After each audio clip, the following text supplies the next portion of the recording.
Donc nous venons de boucler un colloque de 3 jours ici au Cap Skirring et qui porte sur la promotion du travail décent dans le secteur des médias. Nous avons une totale satisfaction par rapport aux thématiques qui ont été développées par d'éminents spécialistes sur la question. M. Omar Diouf a traité de la Convention collective nationale du secteur de la presse, notamment les aspects liés au travail décent. Il y a aussi d'autres panélistes comme Maké Danyoko du groupe Al-Kouma de Tambacounda, Ibrahim Gassama de Number One FM, Cheikh Diar Sissé aussi, qui ont traité d'autres thématiques comme la non-discrimination, la violence, le harcèlement dans le secteur de la presse, sans compter aussi le fact-checking, c'est-à-dire la vérification des informations données par les journalistes en zone de conflit et aussi des partages d'expérience entre journalistes. L'objectif qui a été recherché, en tout cas par rapport à la tenue de ce colloque, a été atteint. Tout le monde est satisfait et j'espère que par rapport maintenant aux recommandations issues de ce colloque,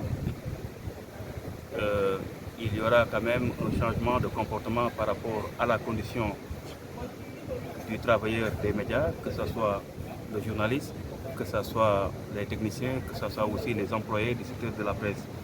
Parce que ce qui a été recherché surtout, c'était que les journalistes, les chefs d'entreprise de presse puissent connaître leur convention collective qui régit le secteur. Et qu'est-ce qui est prévu en termes de protection du travailleur? Qu'est-ce qui est prévu en termes de respect des conditions de travail décent? Donc c'était utile en tout cas de vulgariser davantage auprès des intéressés cette convention collective, sans compter aussi les autres dispositions de la loi qui traitent un peu ou bien qui intéressent le métier de journaliste. C'était un peu l'objet de ce colloque et les participants, les panélistes en tout cas ont noté une très grande satisfaction. Beaucoup de recommandations sont issues de ce colloque et nous espérons à court terme, à court moyen terme et à long terme que voilà, il y aura beaucoup en tout cas de questions qui seront réglées dans les entreprises de presse. Et il y a une proposition même que j'ai voulu formuler, c'est au moins inscrire le secteur de la presse dans ce qu'on appelle le plan stratégique de conformité du ministère du Travail et voir comment, voilà, dans un intervalle de temps, une durée de 2 ans, 3 ans, comment vraiment vérifier la conformité, voilà, des entreprises de presse par rapport au code du travail. Ce sera soumis en tout cas au niveau stratégique et j'espère que ça pourra aider en tout cas à régler les conditions de travail très précaires qui sont notées, qui sont reconnues au niveau du secteur des médias.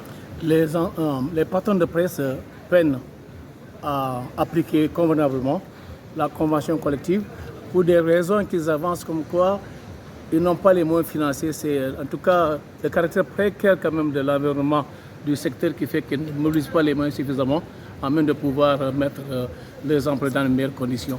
À votre avis, quelle serait la solution pour ces entreprises de presse d'être autonomes financièrement?